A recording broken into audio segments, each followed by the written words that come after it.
Gulliver's Travels by Johnathan Swift. Chapter 9. A grand debate at the General Assembly of the Houyhnhnms, and how it was determined. The learning of the Houyhnhnms, their buildings, their manner of burials, the defectiveness of their language. One of these grand assemblies was held in my time, about 3 months before my departure, whither my master went as the representative of our district. In this council was resumed their old debate, and indeed the only debate that ever happened in their country, whereof my master, after his return, gave me a very particular account. The question to be debated was, whether the Yahoos should be exterminated from the face of the earth. One of the members for the affirmative offered several arguments of great strength and weight, alleging that as the Yahoos were the most filthy, noisome, and deformed animals which nature ever produced, so they were the most restive and indocible, mischievous, and malicious. They would privately suck the teats of the Houyhnhnms cows, kill and devour their cats, trample down their oats and grass, if they were not continually watched, and commit 1,000 other extravagancies.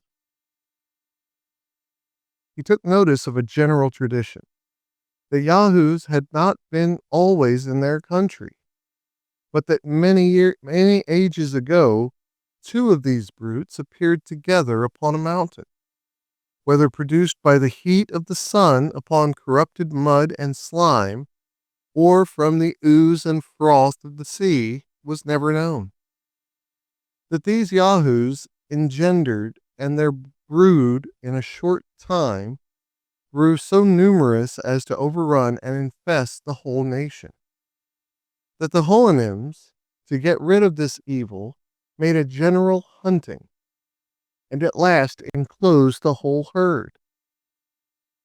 And destroying the elder, every Houyhnhnm kept 2 young ones in a kennel, brought them to such a degree of tameness as an animal, so savage by nature, can be capable of acquiring, using them for draught and carriage, that there seemed to be much truth in this tradition, and that those creatures could not be inhabited or aborigines of the land, because of the violent hatred the Houyhnhnms, as well as other animals, bore them, which, although their evil disposition sufficiently deserved, could never have arrived at so high a degree if they had been aborigines, or else they would have long since been rooted out.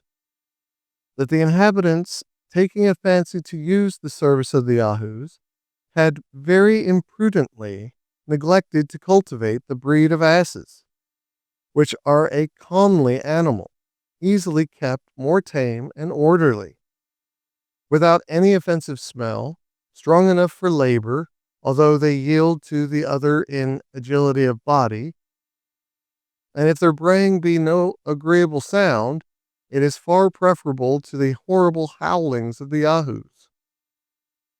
Several others declared their sentiments to the same purpose, when my master proposed an expedient to the assembly, whereof he had indeed borrowed the hint from me. He approved of the tradition mentioned by the honorable member who spoke before, and affirmed that the 2 Yahoos said to be seen first among them had been driven thither over the sea, that coming to land, and being forsaken by their companions, they retired to the mountains, and degenerating by degrees, became in process of time much more savage than those of their own species in the country whence these 2 originals came. The reason of this assertion was that he had now in his possession a certain wonderful Yahoo, meaning myself, which most of them had heard of, and many of them had seen. He then related to them how he first found me, that my body was all covered with an artificial composure of the skins and hairs of other animals, that I spoke in a language of my own, and had thoroughly learned theirs, that I had related to him the accidents which brought me thither, that when he saw me without my covering, I was an exact Yahoo in every part, only of a whiter color, less hairy, and with shorter claws. He added how I had endeavored to persuade him that in my own and other countries the Yahoos acted as the governing rational animal, and held the Houyhnhnms in servitude, that he observed in me all the qualities of a Yahoo, only a little more civilized by some tincture of reason, which, however, was in a degree as far inferior to the Houyhnhnm race as the Yahoos of their country were to me. That, among other things, I mentioned a custom we had of castrating Houyhnhnms when they were young, in order to render them tame. That the operation was easy and safe, that it was no shame to learn wisdom from brutes, as industry is taught by the ant, and building by the swallow, for so I translated the word lioness, although it be a much larger fowl, that this invention might be practiced upon the younger Yahoos here, which besides rendering them tractable and fitter for use, would in an age put an end to the whole species without destroying life. That in the meantime the Houyhnhnms should be exhorted to cultivate the breed of asses, which, as they are in all respects more valuable brutes, so they had this advantage, to be fit for service at 5 years old, which the others are not till 12. This was all my master thought fit to tell me at that time of what passed in the Grand Council, but he was pleased to conceal one particular, which related personally to myself, whereof I soon felt the unhappy effect, as the reader will know it in its proper place, and whence I date all the succeeding misfortunes of my life. The Houyhnhnms have no letters, and consequently their knowledge is all traditional, but there happening a few events of any moment among a people so well united, naturally disposed to every virtue, wholly governed by reason, and cut off from all commerce with other nations, the historical part is easily preserved without burdening their memories. I have already observed that they are subject to no diseases, and therefore can have no need of physicians. However, they have excellent medicines composed of herbs to cure accidental bruises and cuts in the pastern or frog of the foot, by sharp stones, as well as other maims and hurts in the several parts of the body. They calculate the year by the revolution of the sun and moon, but use no subdivisions into weeks. They are well enough acquainted with the motions of those two luminaries, and understand the nature of eclipses, and this is the utmost progress of their astronomy. In poetry, they must be allowed to excel all other mortals, wherein the justness of their similes, and the minuteness as well as exactness of their descriptions, are indeed inimitable. Their verses abound very much in both of these, and usually contain either some exalted notions of friendship and benevolence, or the praises of those who were victors in races and other bodily exercises. Their buildings, although very rude and simple, are not inconvenient, but well contrived to defend them from all injuries of and heat. They have a kind of tree which at 40 years old loosens in the root and falls with the first storm. It grows very straight, and being pointed like stakes with a sharp stone, for the Houyhnhnms know not the use of iron, they stick them erect in the ground, about 10 inches asunder, and then weave in oat straw and sometimes wattles between them. The roof is made after the same manner, and so are the doors. The Houyhnhnms use the hollow part between the pastern and the hoof of their forefoot, as we do our hands, and this with great dexterity than I could have first imagined. I have seen a white mare of our family thread a needle, which I lent her on purpose, with that joint. They milk their cows, reap their oats, and do all the work which requires hands in the same manner. They have a kind of hard flints, which, by grinding against other stones, they form into instruments that serve instead of wedges, axes, and hammers. With tools made of these flints, they likewise cut their hay and reap their oats, which there grow naturally in several fields. The Yahoos draw home the sheaves in carriages, and the servants tread them in certain covered huts to get out the grain, which is kept in stores. They make a rude kind of earthen and wooden vessels, and bake the former in the sun.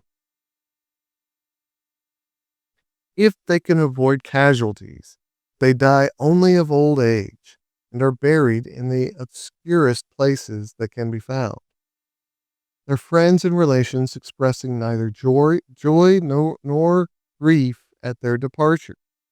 Nor does the dying person discover the least regret that he is leaving the world, any more than if he were upon returning home from a visit to one of his neighbors. I remember my master having once made an appointment with a friend and his family to come to his house, upon some affair of importance. On the day fixed, the mistress and her 2 children came very late. She made 2 excuses, first for her husband, who, as she said, happened that very morning to snoon. The word is strongly expressive in their language, but not easily rendered into English. It signifies to retire to his first mother. Her excuse for not coming sooner was that her husband, dying late in the morning, she was a good while consulting her servants about a convenient place where his body should be laid. And I observed she behaved herself at our house as cheerfully as the rest. She died about 3 months after. They lived generally to 70 or 75 years, very seldom to 80. Some weeks before their death, they feel a gradual decay, but without pain. During this time, they are much visited by their friends because they cannot go abroad with their usual ease and satisfaction. However, about 10 days before their death, which they seldom fail in computing, they return the visits that they have been made them by those who are nearest in the neighborhood, being carried in a convenient sledge drawn by Yahoos, which vehicle they use not only upon this occasion, but when they grow old, upon long journeys, or when they are lamed by any accident. And therefore, when the dying Houyhnhnms return those visits, they take a solemn leave of their friends, as if they were going to some remote part of the country, where they design to pass the rest of their lives. I know not whether it may be worth observing, but the Houyhnhnms have no word in their language to express anything that is evil, except what they borrow from the deformities or ill qualities of the Yahoos. Thus they denote the folly of a servant, an omission of a child, a stone that cuts their feet, a countenance of foul or unseasonable weather, and the like, by adding to each epithet of Yahoo.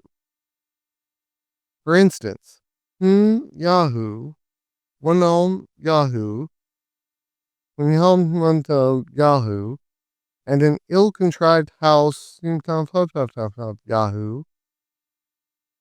I could with great pleasure enlarge further upon the manners and virtue of this excellent people, but intending in a short time to publish a volume by itself, expressly upon that subject, I refer the reader thither, and, in the meantime, proceed to relate my own sad catastrophe.